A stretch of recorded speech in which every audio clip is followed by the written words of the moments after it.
All right. Yes. So we should be live right now on YouTube broadcasting. Oh, it's a YouTube broadcasting? I didn't know.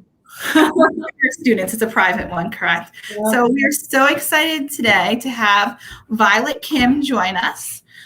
She's an illustrator of several children's books. One she's going to share with us today. And so we're so excited to have her for World Read Aloud Day, where she's going to read If You're Going to a March, which we're very excited. I'm going to center her in the screen. And if you have questions, you can type them into the comment box, okay, as she reads. So she's going to go center with her. 1 second. Mhm. Nope.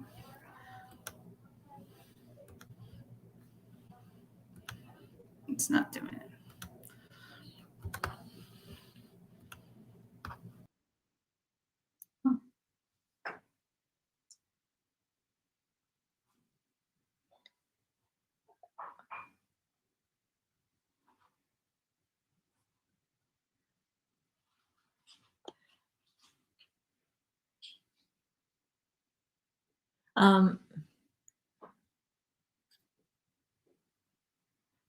Should I start?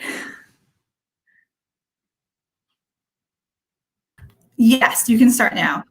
When I go away is when you can start. Yes. Oh, okay.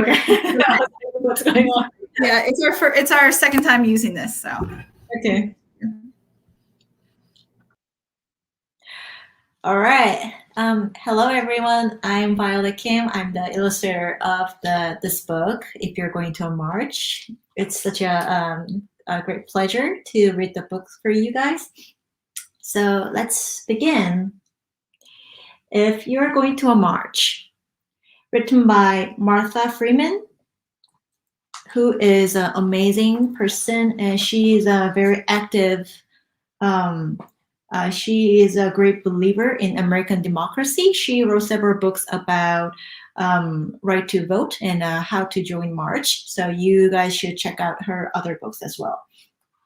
Okay, here we go.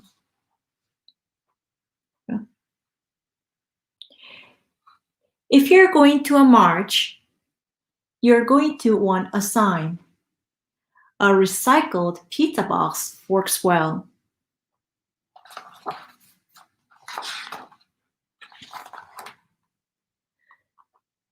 Since you are going to be outside, be sure to check the weather. You'll want layers for cold, an umbrella for rain, or a hat and sunscreen for sunny days. Wear sturdy, comfy shoes, travel light, but pack snacks and water.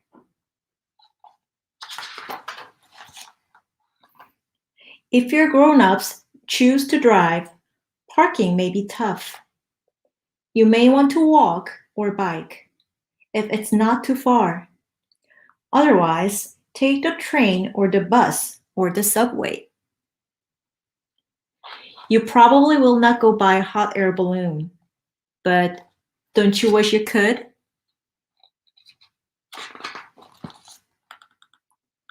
So many people have come to the march. Just like you, they are showing they care about their country and want to make things better. Some people make speeches. They are excited and shouting. Still, it's possible this part will get boring.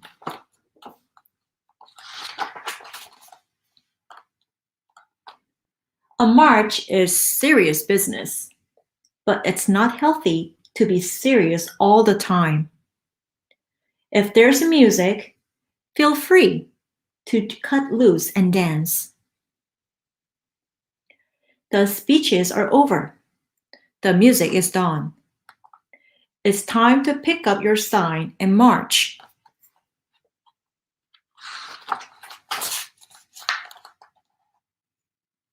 Double knot your shoelaces so you don't trip. If you're careful, you won't get lost. but make sure you know your address and phone number. You might have to use the bathroom. If you do, give your sign to someone to hold.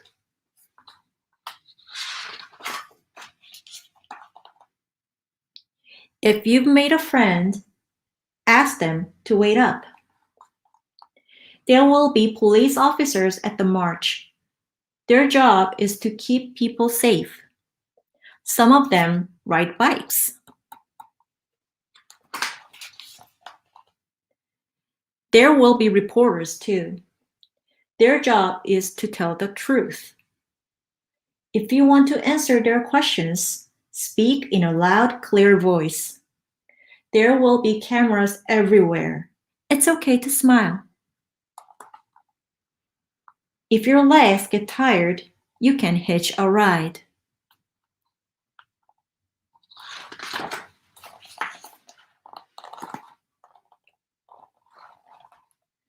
While you march, you will probably chant.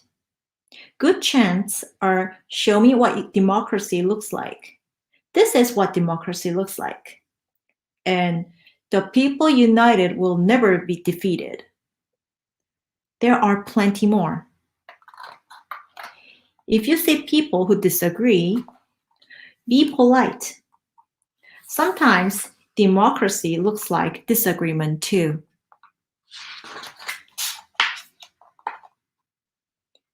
Maybe you will sing a good old protest song like "We Shall Overcome." Look around at your family, your friends, and your neighbors singing. Strangers are singing too. All of you together, all of you caring. Now you know for sure why you came to march today. There's a warm feeling in your heart.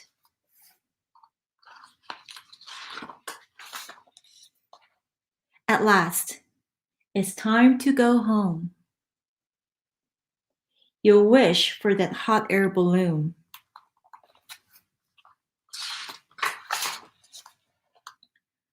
Later, you will be tired but happy. Today you showed everyone you care. You did something good for your country. Don't let your markers dry out though, and keep saving pizza boxes. You'll want to be ready for next time. The end.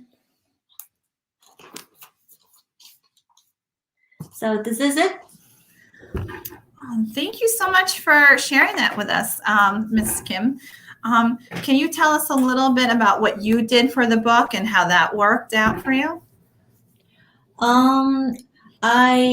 When I got this project offer from the editor, there was a very specific directions in terms of art.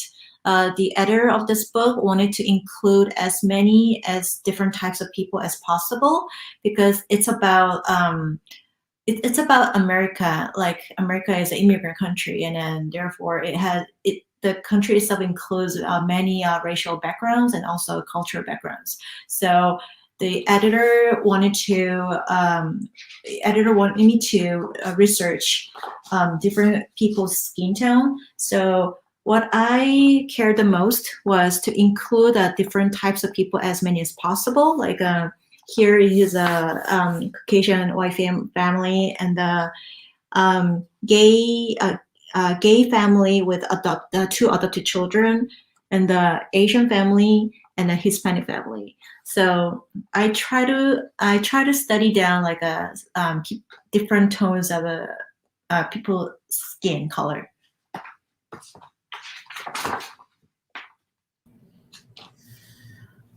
And what other books have you illustrated? Can you tell us a little bit about your other books? My first book it's called Earth Day Birthday. It's about little monkey that is jumping around the forest on its birthday, but then eventually he realizes that it's also Earth Day. So he learns how to recycle and how to protect Earth better. And yeah, it's a very cute book to teach little children how to do better for our planet. And the second, yeah. Oh no, I was going to ask you how it's interesting how you chose two projects that help people or that raise awareness and give children a voice. Is that something that you're looking for in your work? Oh yeah, definitely there was one of the motivation to join this project. Not just the art itself was challenging, but at the same time, when I read the script, I realized that this book is for such a great uh, cause and inspiration for little kids. So yeah, definitely, I really wanted to be part of this project. And how did you become an illustrator? Sorry? How did you become an illustrator? What made you choose to become an illustrator? Ever since I was a little kid, I grabbed my pencil and spent like tons and tons of time doodling and painting. So by the end of the high school, I realized that I have no other option but to go to art school, and that's how that's how I chose to become an illustrator. Peyton wants to know, how long does it take you to make each picture, each page? It really depends because depends on how many figures, the complexity of the scene. Like if it's just this very simple background, like just a spread of ocean and the sky, it takes only like less than a day to finish one piece. But as you can see, like what would be the good example? Like for this piece includes very many different elements. Like each person has to take a different different gestures, actions. Also, not to mention, it includes music instrument devices. So it took this piece took me like 4 days straight, I think. And the highlight of this book, this one. Do you remember this page where this one, as you can see, this one was one of the most challenging spread I've ever done in my career because it includes so many people. The original painting of this page is like this big. So this piece took me a whole week to finish. So to answer your question, it totally depends on the complexity of the painting. And do you always paint, or you also draw them, or what, do you use the computer ever to illustrate them? It's very funny because when I was a kid, I used to love painting with a traditional medium. But then when I was in college, I first found out about using the Photoshop, and then I definitely fell in love with the convenient way of using it because you can just simply go back by using the program. So I learned how to use Photoshop, and I stick to it for a couple of years. But then eventually I realized that I just love brush and paint so much that I somehow have to combine these two different mediums. So now I start with Sketch in my iPad, and then trace those sketches onto watercolor paper and finish the painting in these paints and all of the other traditional mediums you see on my background. And then I scan them into computer and then correct the little mistakes or make the revisions in Photoshop. So I would say I use both digital and the traditional mediums. Bella would like to know, how long did it take to finish the illustrations for the entire book? It really depends on the client. For this one, this one took me about half a year, like 6 months, from the first proposal to the very the last editing. But sometimes, like your client will ask you to do something impossible. The latest book which just came out in Korea, my client asked me to finish the whole book in a month, 4 weeks, including the very first to very last editing. So it really depends.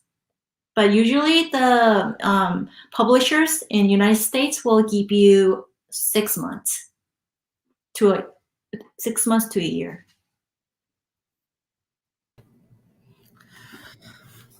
Thank you so much. I don't, I'm looking to see if there's, I'm just gonna give one more second for comments, if there's any more questions. So if you do guys, if you have a question, you want your teacher to type it into the comment box, please do. So we'll give them a second. While we wait for more questions, do you want to tell us about where you went to school or your training to become an artist? Yes, I went to art school. I graduated Rhode Island School of Design. It's just an art school with many potential great artists. It was the 4 years I spent there was probably one of the most amazing and the most influencing in probably in my rest of my life. What was your favorite project to work on? Sorry? What was your favorite project to work on? I honestly I have to say this one because my first two children's book were painted in digitally, and I struggled a lot because I was not having fun when I was in painting. And then after a couple of years of experimenting and experiencing, I first tried out my first combination of traditional and the digital painting onto this book project. And then I was very happy to learn and to know that I was able to pull this through. So this one is one of my most proud project ever I've done. Are you working on a book now? And what was the last book that you finished? The last book that I finished was about the one that I mentioned before. The book it was a book commissioned from a Korean publisher and the ecological national government. They wanted to promote about a book about a sandpiper, which is about to extinct, and people are not really well known to the bird. So the government was trying to promote and advertise about the bird so that people will pay more care and attention. It's also for the good cause. So it was released like a month ago. When did you first start creating art? Is the question we have. Very first time was when I was like 6 years old, I think. I was because I usually get inspired by nature around me. It could be anything. It could be just a beautiful flower or sky, the wind, music. So when I was 6 years old, I was just looking through the window and then I saw like this beautiful sunset with the color was a very vivid orange. And I had this urge to copy that sunset into the paper. And I tried to use the orange paint. But no matter how hard I tried, I just couldn't get the feeling of the sunset I just examined. So I still remember that frustration as a 6-year-old kid to figure out how to illustrate sunset on a piece of watercolor paper. So we have another question. What was your best drawing or what are you most proud of? My best drawing. I would say, I honestly, they're like my babies, most of my drawings, because I put so much effort and time into them. But the recent one that I'm proud of would be my